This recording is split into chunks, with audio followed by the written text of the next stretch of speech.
प्यारे बच्चों, स्वागत करते हैं सुपर मैथमेटिक्स यूट्यूब चैनल में। तो देखो, आज हम द्विघात समीकरण करते हैं और जानेंगे क्या होती है द्विघात समीकरण। फुल रिवीजन करेंगे इस वीडियो में आपका, ठीक है ना। देखो, मैं वही पॉइंट करा रहा हूँ जो आपके लिए इम्पोर्टेंट है, ठीक है ना। और इससे पहले मैंने 2 वीडियो आपकी बना रखी है। इसका पहला चैप्टर और आपका तीसरा चैप्टर बना रखा, दूसरा चैप्टर आपका है नहीं, ठीक है।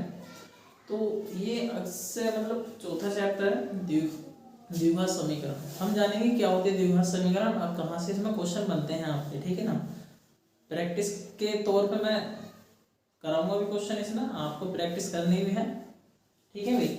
और देखो किस टाइप के क्वेश्चन पूछता है ये मैं बता देता हूँ। सबसे पहले आपको पता होना चाहिए कि द्विघात समीकरण होती क्या है।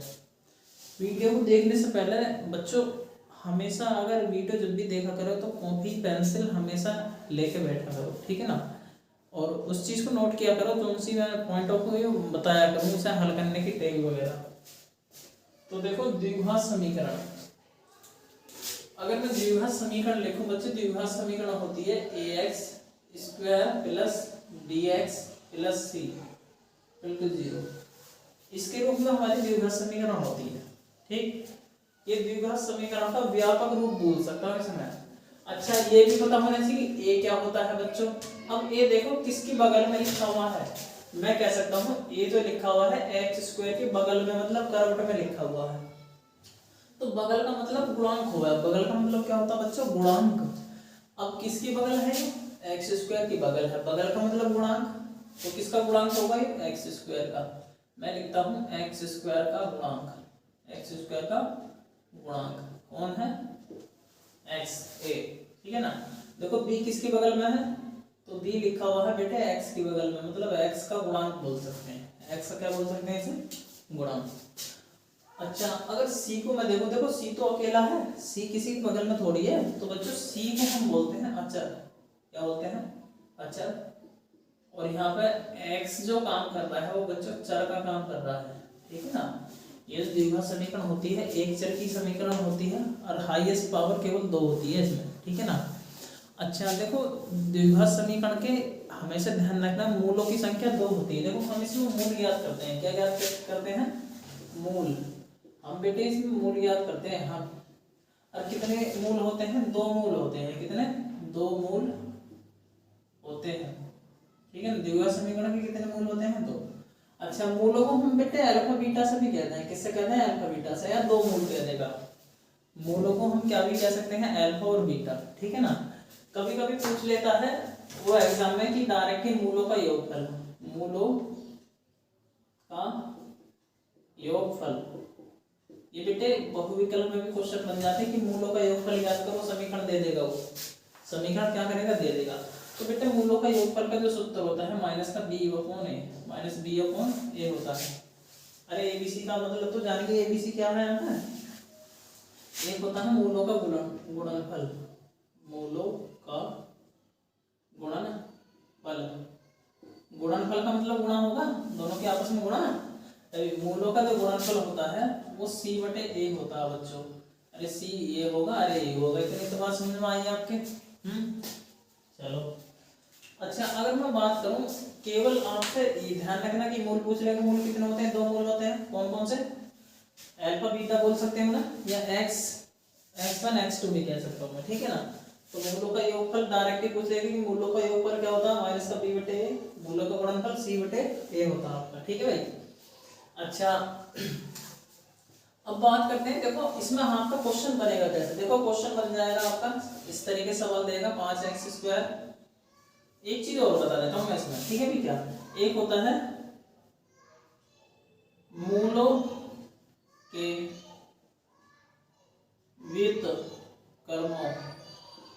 व्युत्क्रमों का योगफल, बेटे जो मूलों का व्युत्क्रमों का जो योगफल होता है, व्युत्क्रमों मतलब उल्टा करके 1 अपॉन करके उनका योगफल जो पूछता है उसमें हमेशा ध्यान रखना उसका होता है मूलों का। इसमें 2 चीज निकालनी पड़ती है, मूलों का योगफल, मूलों का योगफल बटे में कर देते हैं मूलों का गुणनफल, मूलों का गुणनफल। ध्यान रखना बहुविकल्प क्वेश्चन यहीं से बनेगा, या व्युत्क्रमों का योगफल पूछ लेगा। समझ में आ रही है ना बात? है भाई, ये चीज बहुत ज्यादा इंपॉर्टेंट है। देखो सवाल कैसा बनेगा, अगर मैं एक ही एग्जांपल कोई भी ले लेता हूँ, यहाँ देखो 5x² माइनस के 3x प्लस 2 बराबर 0, इस तरीके से मैंने समीकरण ले ली। कुछ भी समीकरण दे सकता हूँ, उसका कोई मतलब ना है आपको, उसका कोई मतलब ना, पर आपको ये चीज पता होना चाहिए कि मूलों का योगफल क्या होता है, गुणनफल क्या होता है, और उनके मूलों के व्युत्क्रमों का योगफल क्या होता है। सूत्र है। एक सवाल लिया है, तीनों इसी में निकाल के दिखाऊंगा, तीनों इसी में निकाल के दिखाऊंगा, एक सवाल और बता दूंगा इसमें, ठीक है ना।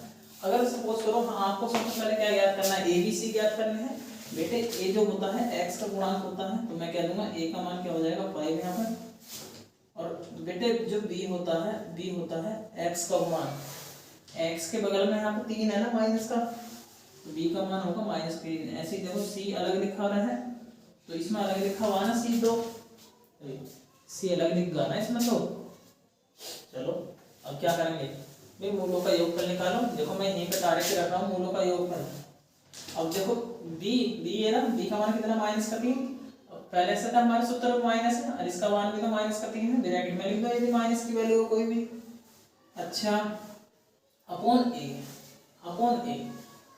के अपॉन में देखो a का मान कितना है इसमें 5, a का मान कितना 5, यदि मैं इसे हल करूं माइनस माइनस प्लस हो जाएगा 3/5, कितना आएगा 3/5। क्या है मूलों का योगफल मेरे प्यारे बच्चों, समझ में आई वाली बात। अच्छा मूलों का गुणनफल कैसे ज्ञात करेंगे, देखो गुणनफल में c का मान तो 2 है, c का मान 2 और a का मान 5, तो ये क्या है मूलों का गुणनफल। अरे समझ में आ गई। अगर मूलों के व्युत्क्रमों का योगफल ज्ञात करना, देखो ये दोनों तो फिर भी ज्ञात करने हैं आपको, ये दोनों फिर भी ज्ञात करने, बस वैल्यू पुट कर देनी है। मूलों का योगफल कितना आया हमारा 3/5 अपॉन, और मूलों का गुणनफल कितना आया 2/5। देखो बटे का बटा 5 है यहाँ पर, और बटे का बटा भी क्या है 5, एक सी संख्या तो बढ़ गई, तो यहाँ पर ऊपर 3 बचेगा नीचे 2। इस तरीके से आप वैल्यू कैलकुलेट कर सकते हो बेटे। इस तरीके की क्वेश्चन बहुविकल्प में पूछेगा, या 1 नंबर पूछ लेगा, 2 नंबर पूछेगा आपका, ठीक है ना। अति लघु करके तो प्रश्न बनते हैं, ये चीज समझ में आ गई। इसके अलावा कुछ नहीं बदलेगा, बस समीकरण बदल देगा, ये वाली ABC के मान बदल सकते हैं, बस करने का तरीका नहीं बदलेगा आपका बिल्कुल भी। इस चीज से समझ लेना मैंने क्या बताया है, इस चीज को दिमाग में फिट कर लेना, ठीक है ना। और इसे आप कॉपी करना अपनी कॉपी में, ठीक है ना। अब एक चीज और बता देता हूं मैं,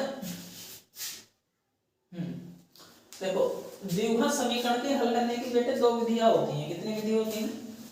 अगर मैं हल करने की विधि की बात करूं, अगर जैसा देखो हमें पता चल गई कि मूलों की संख्या 2 होती है, मूलों की मूलों का योगफल पता चल गई, गुणनफल पता चल गई। अब मूल निकालते कैसे हैं, यानी द्विघात समीकरण हल कैसे करते हैं, उसकी 2 विधियां होती हैं, ठीक है ना। हल करने की विधियां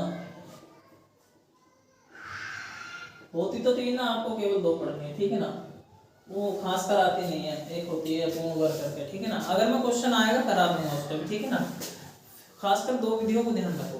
ज्यादातर या तो गुणनखंड विधि पूछता है, या फिर द्विघाती सूत्र के नाम से एक फॉर्मूला होता है श्रीधराचार्य का। देखो पहला तरीका है हम गुणनखंड कर लेंगे, क्या कर लेंगे गुणनखंड आपने 9th क्लास में सीखे होंगे, उस तरीके से गुणनखंड होगा, ठीक है ना। और आपकी जो दूसरी विधि है बच्चों, दूसरी विधि है आपकी द्विघाती सूत्र से होगा, द्विघाती सूत्र। देखो द्विघाती सूत्र क्या होता है, हम देखो x बराबर निकालते हैं, मैंने बताया था मूलों को x भी कह देते हैं, हमेशा x का मान निकलेगा, किसका निकलेगा x का, वो होता है माइनस का b plus minus √ b² minus का 4ac बटे 2a। ये चीज समझ में आई आपके।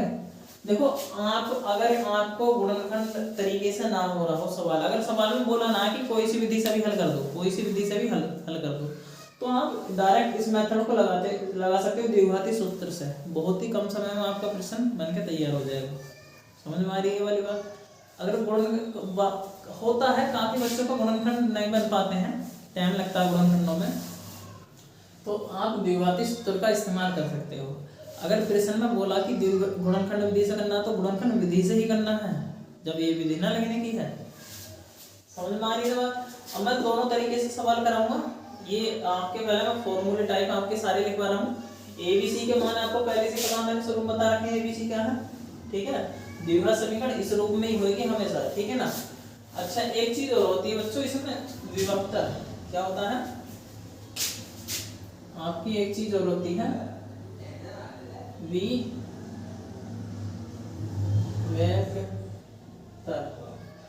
देखो विभक्तर, द्विघात समीकरण का विभक्तर, द्विघात समीकरण का विभक्तर कैसे हम ज्ञात करते हैं वो चीज पता होनी चाहिए। हमेशा पूछ लेगा, हमेशा पूछे, गारंटी है। अगर सवाल में विभक्तर का सवाल जरूरी आएगा, ये छोटे छोटे सवालों में है। अब देखो विभक्तर क्या होता है, विभक्तर बेटे ये चीज होती है जो इसमें लिखी हुई है बी स्क्वायर माइनस का 4ac, बी स्क्वायर माइनस का 4ac, इसे विभक्तर बोलते हैं। क्या बोलते हैं सर, विभक्तर। विभक्तर को बेटे डी से दिखाते हैं, किससे दिखाते हैं, डी से। तो इसका सूत्र होता है बी स्क्वायर माइनस का 4ac। अरे एक चीज समझ में आ रही है, ये विभक्तर का सूत्र होता है। अगर किसी सवाल में कह दिया कि विभक्तर ज्ञात करो और मूलों की प्रकृति बताओ, बेटे इस चीज से मूलों की प्रकृति ज्ञात करते हैं, मूलों की प्रकृति। प्रकृति का मतलब है कि मूल कैसे हैं, मतलब किस टाइप के हैं। समझ में आ रही है ना बात है भी। जो मूल देखो, अगर देखो मूलों की प्रकृति से यहाँ पर हमारी 3 कंडीशन बनती है।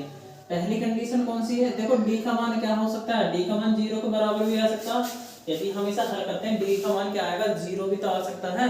पहली कंडीशन होगी यदि डी का मान हमारा 0 आएगा, क्या आएगा 0। तो इस कंडीशन में जो हमारे मूल होंगे बेटे, मूल बराबर होंगे, मूल क्या होंगे, बराबर व वास्तविक, व्यास है तय व ई के वास्तविक। देखो बेटे इस कंडीशन में हमारे मूल बराबर होते हैं और वास्तविक होते हैं, ठीक है ना।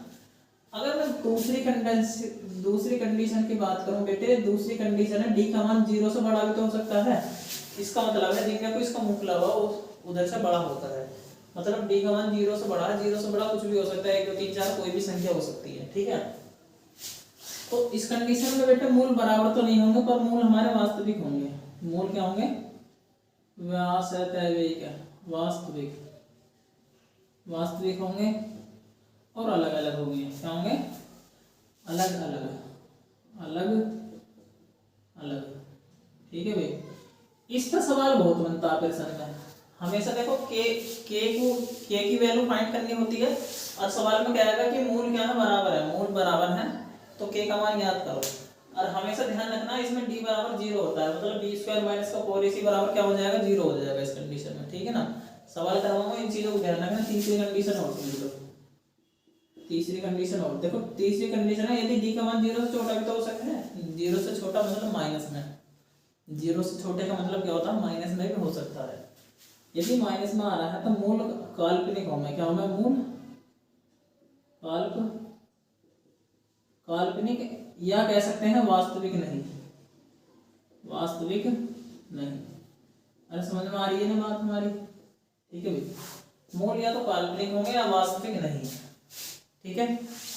इसके अलावा कोई भी और फॉर्मूला नहीं लग सकता इसमें। द्विघात समीकरण बस इतना ही पूछता है। मैंने विधि बता रखी है हल करने की। विभक्तर पूछेगा, विभक्तर का आपने सूत्र बता दिया मैंने, यह बता। और मूलों की प्रकृति पूछ लेता। देखो 3 प्रकृति बने हैं। यदि डी का मान विभक्तर तो हम याद करोगे, जो भी विभक्तर का मान आएगा या तो 0 आएगा या माइनस में आएगा प्लस में आएगा।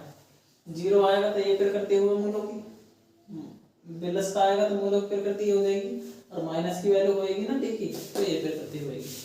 इसके अलावा ये सारे समरी होगी किसकी, द्विघात समीकरण की। इसके अलावा और कुछ नहीं है द्विघात समीकरण में, ठीक है ना। आप इसका स्क्रीनशॉट ले सकते हो और मैं फिर क्वेश्चन कराता हूँ आपको।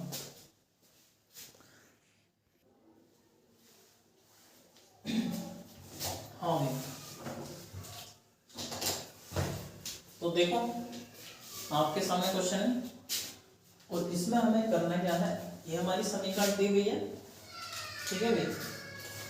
ये देखो समीकरण दी हुई है हमारी, और मूलों का योगफल तथा गुणनफल हमें ज्ञात करना है। मूलों का योगफल और गुणनफल हमें ज्ञात करना है इसमें, ठीक है। तो अगर मैं बात करूं, वही मैंने पीछे लिखवाया था, मूलों का योगफल हमें ये निकालना है, एक निकालना मूलों का गुणनफल, मूलों का गुणनफल, ठीक है। आपको ए बी सी के मान पता होने चाहिए। देखो ए बी, देखो इसका सूत्र होता है माइनस का बी बटे, इसका होता है सी बटे, ठीक है भाई। यदि आपको फॉर्मूला पता है तो आप कहीं भी हार नहीं मान सकते। समझ में आ रही है वाली बात। यदि मैं देखो ए बी सी की बात करूं, ए का मान इसमें आपका हो जाएगा, ए का मान कितना है यहाँ पर 2। ऐसे यदि बी की बात करूं, बी का मान यहाँ पर 3 है, और यदि सी की बात करूं, सी का मान कितना -5। इतनी बात समझ में आई। अरे आपके मान आ गए इसमें हमारे, आपको पुट करने हैं किसमें, ये जो आपके फॉर्मूले बता रखे हैं, देखो माइनस है माइनस लगा दो, बटा है, बी का मान कितना 3 और ए का मान कितना यहाँ पर 2। बस आंसर और क्या करना है इसमें। अब देखो सी का मान तो -5 है, -5 और ए का मान कितना 2। ये आपके आंसर। कुछ देखो समय नहीं लगा बिल्कुल भी। अगर आपको पता तो बच्चों देखो इस चीज की आप ध्यान रखना, स्पीड भी बहुत मायने है, नहीं पेपर पूरा नहीं होने का बोर्ड में। अगला सवाल है, देखो इस तरीके से सवाल देगा, दो कुछ भी समीकरण दे सकता, इस तरीके से सवाल दे रखा, को हल कीजिए। आपको प्रयास करना सबसे पहले कि गुणनखंड विधि से हो जाए, गुणनखंड विधि से हो जाए। सबसे पहले गुणनखंड विधि में 3-4 क्वेश्चन लगवा दूंगा, फिर द्विघात समीकरण हल करवाऊंगा श्रीधर चार्य विधि से, ठीक है ना। तो आपको देखो करना क्या होता है इस समीकरण में, अगर आपको हल करनी है तो सबसे पहले यदि कि यहाँ पे कोई संख्या दे दी है, यहाँ पे कोई संख्या दे दी है, और सबसे लास्ट में मतलब अचर वाला पद जो है, ठीक है ना, अचर वाला जो पद है आपको क्या करना है, उसमें मल्टीप्लाई करनी है इसमें इसकी, ठीक है।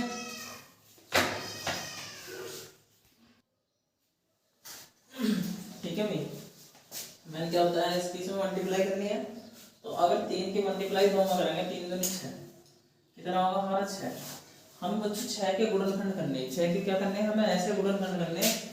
अगर यहाँ पर निशान बेटे प्लस का है, यहाँ पे निशान कैसा प्लस का, तो गुणनखंड आपको प्लस में करने हैं, मतलब गुणनखंडों को जोड़ना है, जो भी गुणनखंड आएंगे। और जोड़ने के बाद क्या आना चाहिए, जो यहाँ पे है बीच में, मतलब जो x के बगल में है वो जोड़ने के बाद आ गया, तो आपके गुणनखंड बिल्कुल सही है, ठीक है ना। तो हमें 6 के ऐसे गुणनखंड करने हैं जिन्हें ऐड करके क्या आना चाहिए, 5 आना चाहिए। देखो 6 के नॉर्मली आप गुणनखंड कह सकते हैं, यदि मैं इसे 2 से काटूंगा तो 3 ही तो आएगा, यानी 2 3 6, 2 3 6। अगर 3 में 2 को जोड़ूंगा कितना आएगा, 3 तो 5 बैठेगा।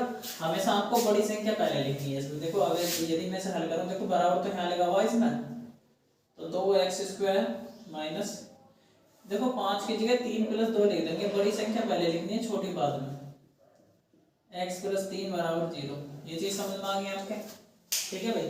देखो आपको फिर करना क्या है इसमें, आपको फिर करना क्या है, आपको मल्टीप्लाई करनी है, अंदर ब्रैकेट खोलना है, x² है माइनस के 3 के गुणा x में 3x माइनस प्लस के मल्टीप्लाई हो क्या होगा, अरे माइनस चिन्ह बदल देगा ना अंदर वाला भी, है भाई। आपको फिर करना क्या, देखो 2 2 के पेयर बना लो, जोड़े यहाँ पे, और इसमें से कॉमन काटो। देखो इसमें क्या कॉमन है, देखो 2 3 है, संख्या में तो कुछ कॉमन ना, पर x में तो है, तो यहाँ पे बच्चों x कॉमन आ जाएगा, तो हमारा 2x - 3 ये बचा हमारा। समझ में आ रही है ना बात। और यहाँ पे यदि देखो, यहाँ पे देखो चिन्ह कौन सा जोन सा है, चिन्ह आएगा वही कॉमन लेना पड़ेगा। यहाँ 2x है, यहाँ +3 है, कुछ भी कॉमन आता तो हमेशा 1 कॉमन रहता है, कितना रहता है 1। तो यहाँ बचा हमारा 2x, देखो ना माइनस ले रखा कॉमन, तो माइनस मैंने बता रखा चिन्ह बदल देगा आपके, हमेशा माइनस क्या बदल देता है, चिन्ह। और यहाँ पे देख लो, यहाँ दोनों जगह सेम संख्या बननी है, मतलब सेम, मतलब गुणनखंड यहाँ पे सेम बनना है। तो ये चीज मैं यहाँ से कॉमन ले लूंगा, क्या ले लूंगा, कॉमन। तो जो बचे हुए हैं, देखो यहाँ पे क्या बचा x, यहाँ पे माइनस का 1, तो इन्हें एक जगह लिख देंगे, x - 1 = 0। आपके गुणनखंड विधि हो चुकी है, ये आपके गुणनखंड हो चुकी है। हमें देखो x मूल ज्ञात करना, तो इन्हें अलग अलग 0 रखेंगे, मतलब यदि यहाँ पे कितना है, जितने भी गुणनखंड हुए उन्हें सबको 0 रख देंगे, पहला गुणनखंड दूसरा गुणनखंड, ठीक है ना। तो यहाँ पे x का मान निकालेंगे, यदि 3 को मैं इधर लेके जाऊंगा, चिन्ह बदल जाएगा, माइनस से प्लस होगा। देखो अगर गुणा में है, यहाँ पे बगल में तो नीचे चला जाएगा बटे में, तो x = 3 बटे में जाएगा, तो बटे में क्या आएगा 2। समझ में आ गई इतनी बात। ऐसे यहाँ पे देखो दूसरा जो गुणनखंड आपका, दूसरा गुणनखंड क्या है, x - 1 है और बराबर 0, तो x का मान निकालेंगे तो प्लस का इधर पहुंच जाएगा ना। समझ में आई वाली चीज आपके है भी। अच्छा देखो और क्या सवाल बन सकता है, अगर मैं सवाल ले यहाँ से आपके,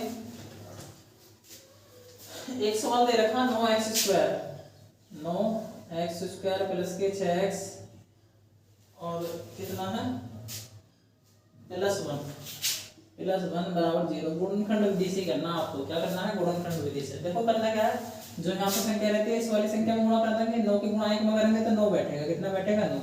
9 को फैक्टर कर लेंगे, देखो 9 का फैक्टर 6 के बराबर आनी चाहिए यार, जोड़ के। तो 9 के गुणनखंड 3 गुणा 3 होंगे, 3 3 3 9, तो 3 3 9 ही तो बनेंगे। अगर मैं इसके गुणनखंड की बात करूं 3 गुणा 3 ही तो बनेगा, 3 में 3 को जोड़ोगे 6 आ जाएगा, तो गुणनखंड नहीं हो गया। तो 9x² प्लस 6 की जगह क्या लिखेंगे, 3 प्लस 3 बराबर संख्या, तो वही से पहले लिख दो, उसमें कोई दिक्कत वाली बात है नहीं। ठीक है भाई, ऐसे मल्टीप्लाई करो, अभी तो करवाई थी, x² मल्टीप्लाई करेंगे 3 की x में तो 3x प्लस यहाँ पे 3 है, 3 की गुणा x होगी 3x प्लस 1 बराबर 0। 0 होगी हमारे यहाँ पर। अब क्या लेंगे, कॉमन लेंगे, दो दो को पेयर बना के इस तरीके से।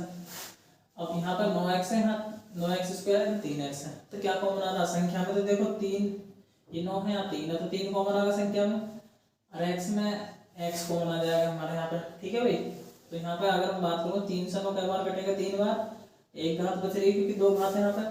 अब मैंने 3x कॉमन ले लिया था, 3x तो यहाँ पूरा, जो पूरा कॉमन आ जाएगा, क्या बचेगा वहाँ, तो 1 क्या बचेगा, 1 बचेगा। यहाँ पे देख लो क्या कॉमन है, यहाँ 3x है, 1 है, जहाँ कुछ कॉमन ना आता तो मान लेना है, क्या लेना है 1, तो 3x प्लस 1 होगा यहाँ पे भी बराबर 0।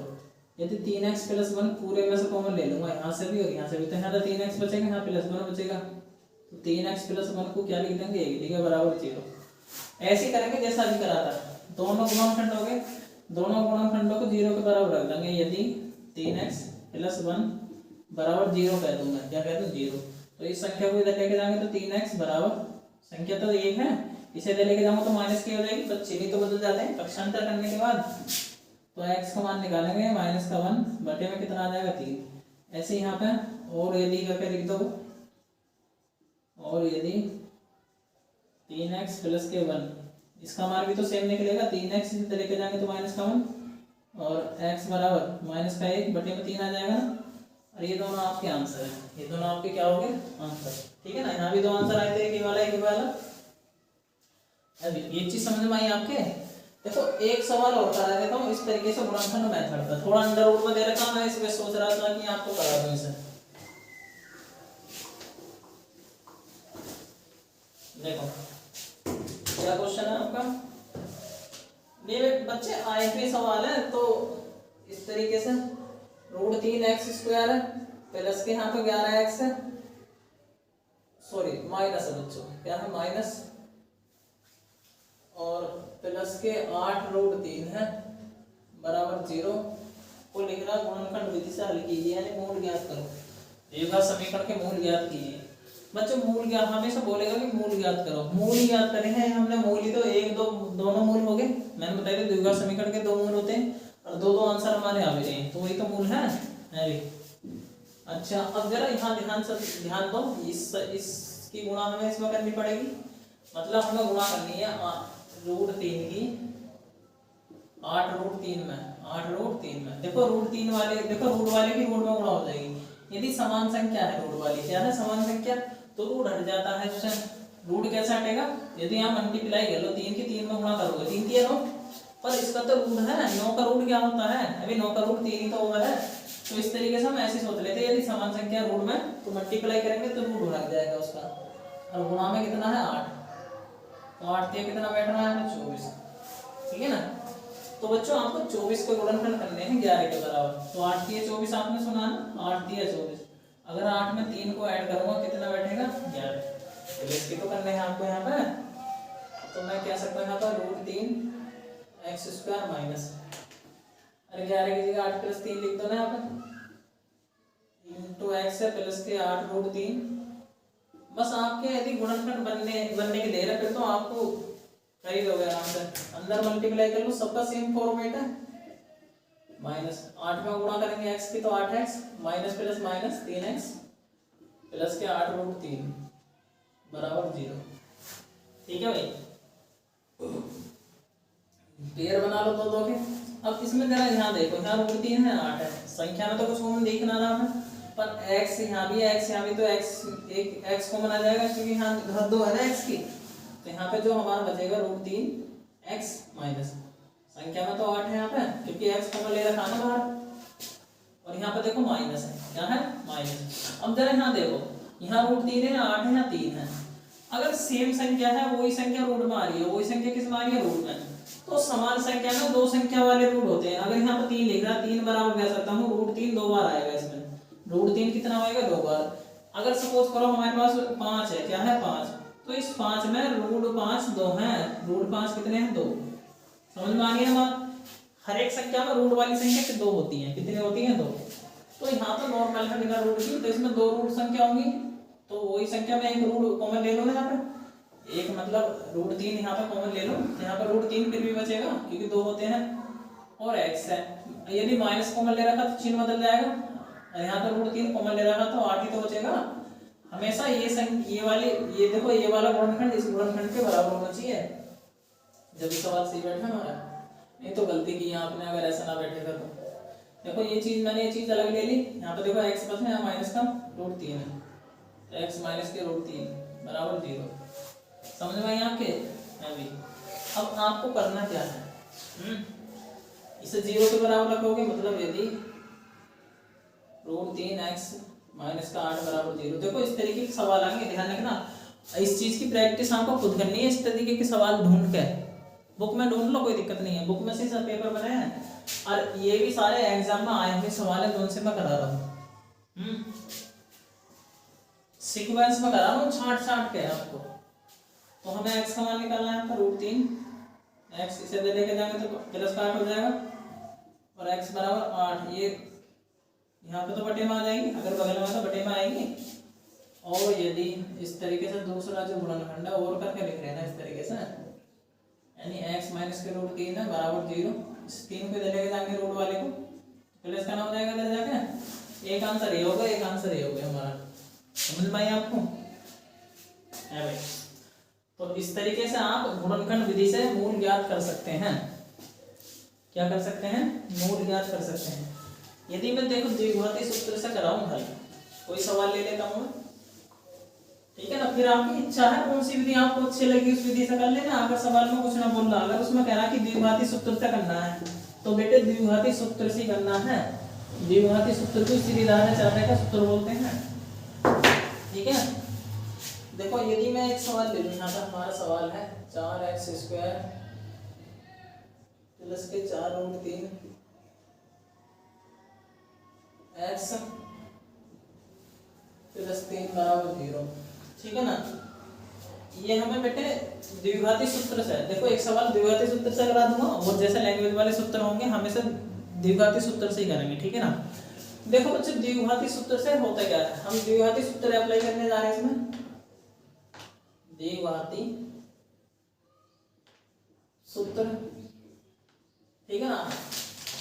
एक मैथमेटिशियन थे जिनका नाम था श्रीधराचार्य, ठीक है ना, उन्होंने ये सूत्र दिया था, तो उनके नाम पे भी ये सूत्र पूछ लिया कि द्विघाती श्रीधराचार्य विधि से जो द्विघात समीकरण हल करते हैं उसका फॉर्मूला क्या है, फॉर्मूला या सूत्र क्या है।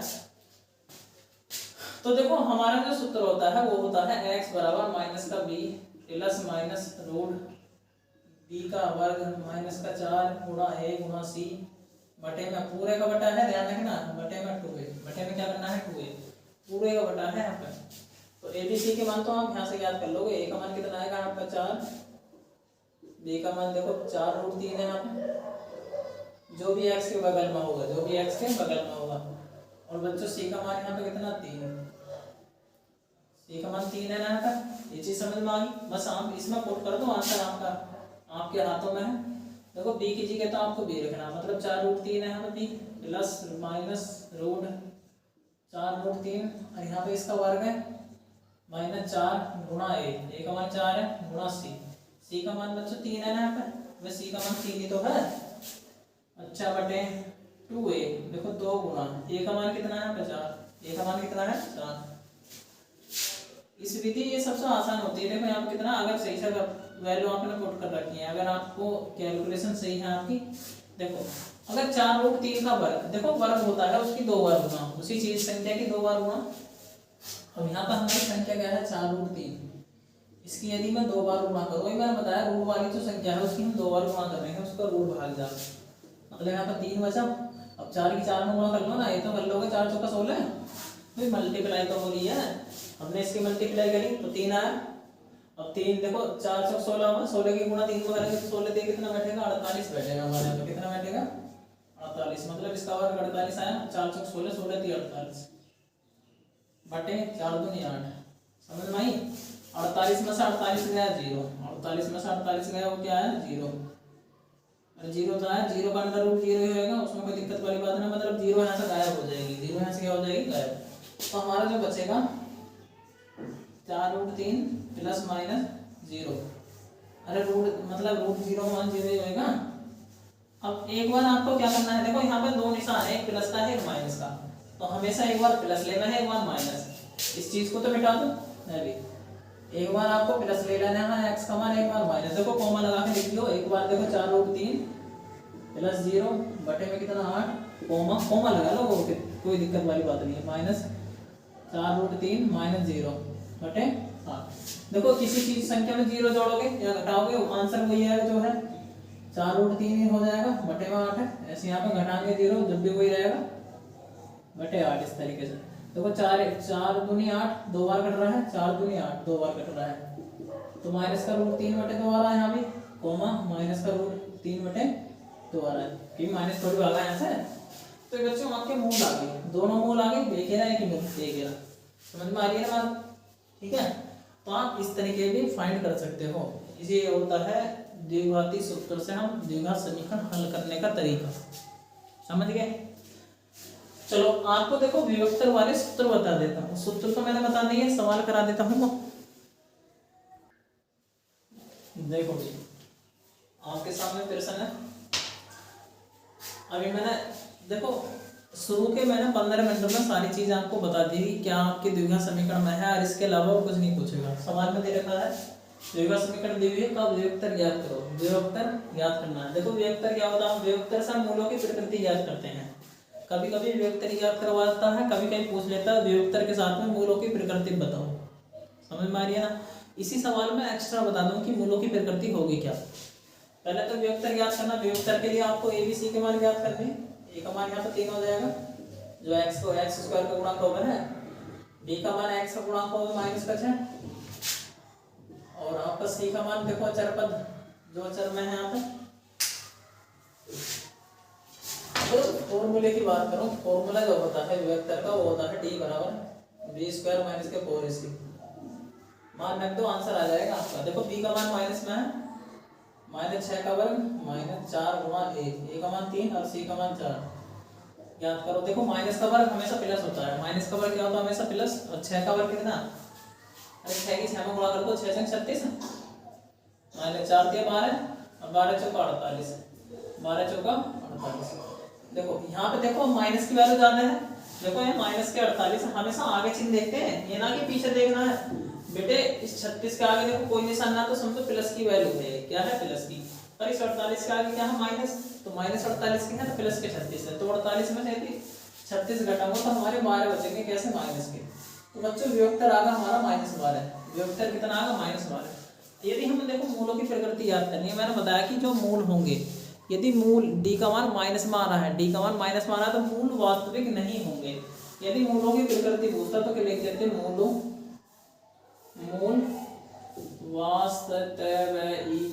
वास्तविक नहीं है। ये मूलों की प्रकृति हो जाती बस। 1 नंबर इसमें मिलता है, एक इसमें, 2 नंबर का सवाल मिलता है। अब जहां तक है तो मैं 1 नंबर में सवाल पूछेगा ये वाला। देखो ये प्रकृति मैंने अपने दोनों से बताई, आपको विभक्तर केवल इतना ज्ञात करना है 12 तक, ठीक है ना। अब आगे देखो इस सवाल जो बनेगा, आगे कह रहा है k का मान ज्ञात कीजिए जिसके लिए द्विघात समीकरण ये वाली दे रखी है यहाँ पे। के मूल, यहाँ से इस चीज को ध्यान रखना, नोटिस करना, के मूल समान है। समान का मतलब होता है बराबर। समान का मतलब क्या होता है बराबर। अभी पीछे बताइए देखो d बराबर 0, d बराबर 0 तो मूल हमारे समान यानी बराबर होंगे। तो इस कंडीशन में हम k का मान ज्ञात करते हैं। मतलब यदि d के बराबर 0 है बेटे, अगर मूल समान देते हैं, मूल समान का मतलब होता है d का मान 0 होगा। d का मान क्या होगा 0। अब यहाँ पे a b c के मान तो ज्ञात ही कर लोगे।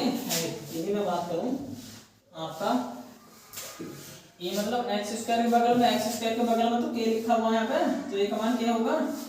और देखो x के बगल में 20 है तो b का मान कितना 20 होगा। और c तो अचार पद बेचारा लग रहा है कितना 25 है। बस मान हमारे a b c के आगे अब डी का मान तो हमें पता है, अभी डी की जगह क्या लिखेंगे, बी स्क्वायर माइनस का 4ac, बी स्क्वायर माइनस का 4ac और बराबर जीरो होएगा ये वाला मान। ये तो जीरो हो गए तो कंडीशन है इसकी। देखो के का मान कैसे ज्ञात करेंगे, डी का मान याद रखो 20 है ना, 20 का वर्ग माइनस 4 गुणा ए का मान तो के है गुणा सी का मान कितना 25 बराबर 0। ठीक है 20 का वर्ग कितना होगा 400 माइनस 25 की 4 में 25 होगा 100 और यहाँ पे बगल में के भी तो है तो बगल में के बराबर 0।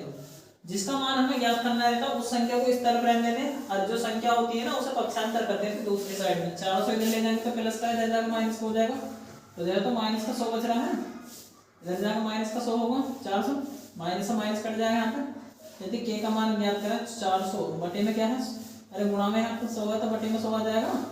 अब 100 से यदि भाग करेंगे 400 को 4 बार जाएगा, क्या बार जाएगा 4 बार, तो के का मान कितना आ जाएगा आपका 4। तो समझ में आई आपके बात।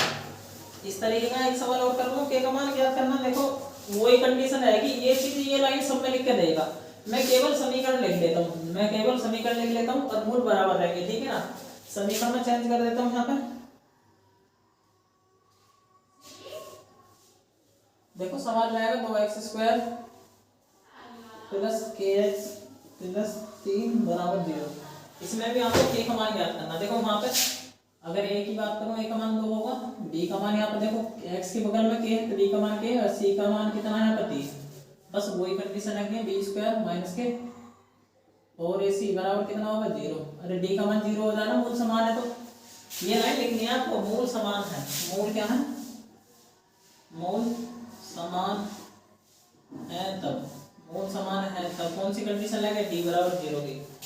समझ में आ गई। ये कंडीशन आपको हर सवाल में लिख रहे हैं। यदि इस तरीके से के का मान ज्ञात करना, देखो b का मान कितना के का मान माइनस 4 गुणा a का मान कितना 2 और c का मान कितना 3, दो मल्टीप्लाई कर लो और क्या करना, देखो के स्क्वायर माइनस देखो 4 दूनी 8 और 8 3 24, 8 3 24 बराबर 0। देखो के का मान ज्ञात करेंगे तो संख्या को इधर ले जाएंगे तो प्लस का 24।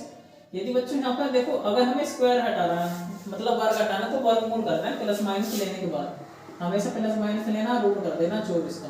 अब देखो किसी संख्या का रूट कैसे ज्ञात करते हैं, हमेशा गुणनखंड कर लो, 2 से काटेंगे 12 बार, फिर 2 से कटेगा कितनी बार 6 बार, फिर 2 से काटेंगे कितनी बार 3 बार, फिर 3 से काटेंगे 1 बार। हमेशा बेटे 2 का जोड़ा बना हुआ है, समान संख्या को बनाना, समान संख्या का एक सी संख्या का।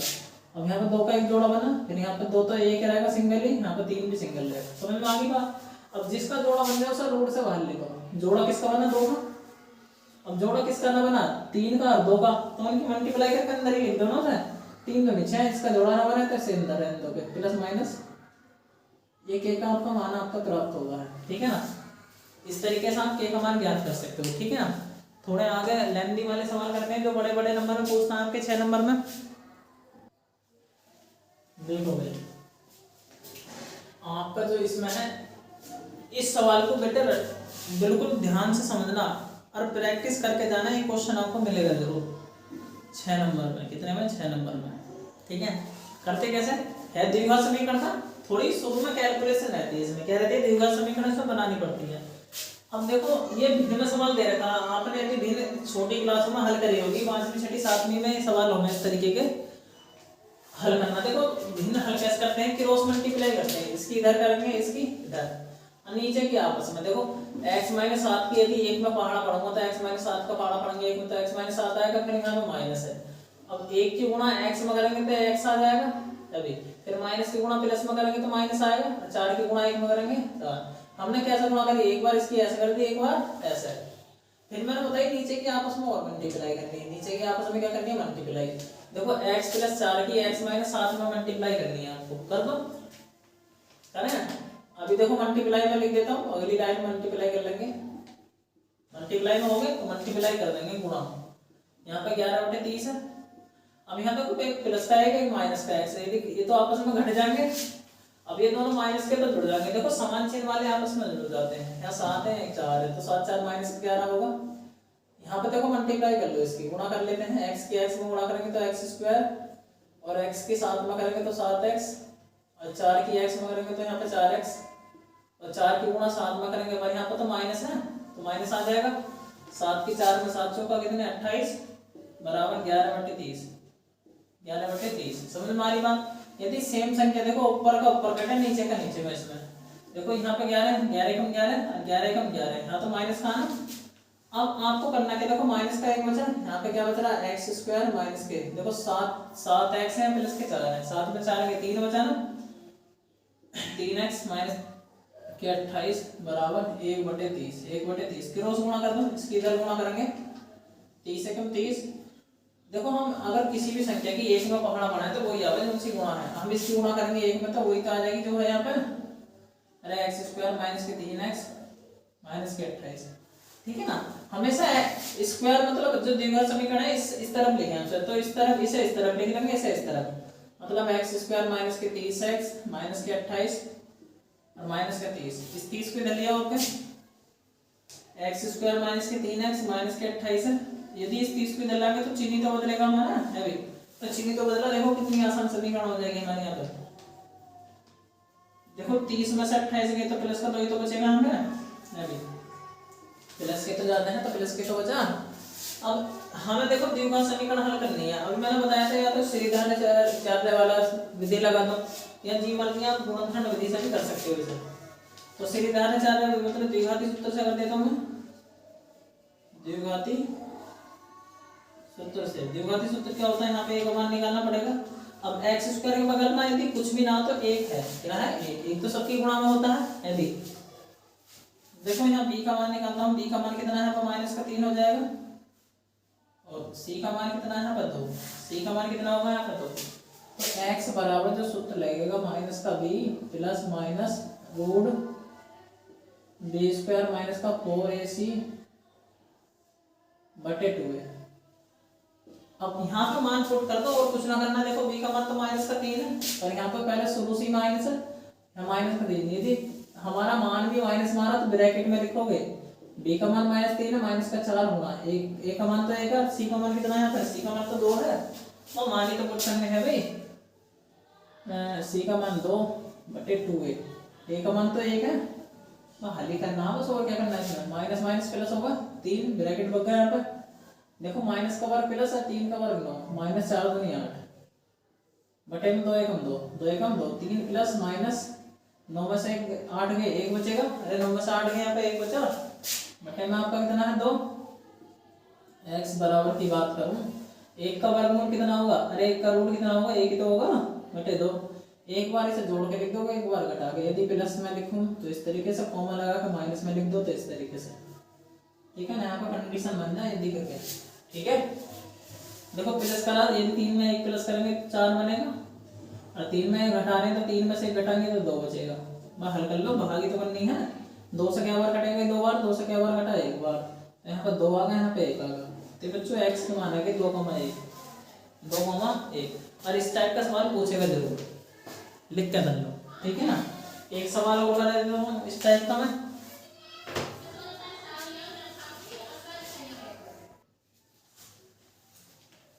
देखो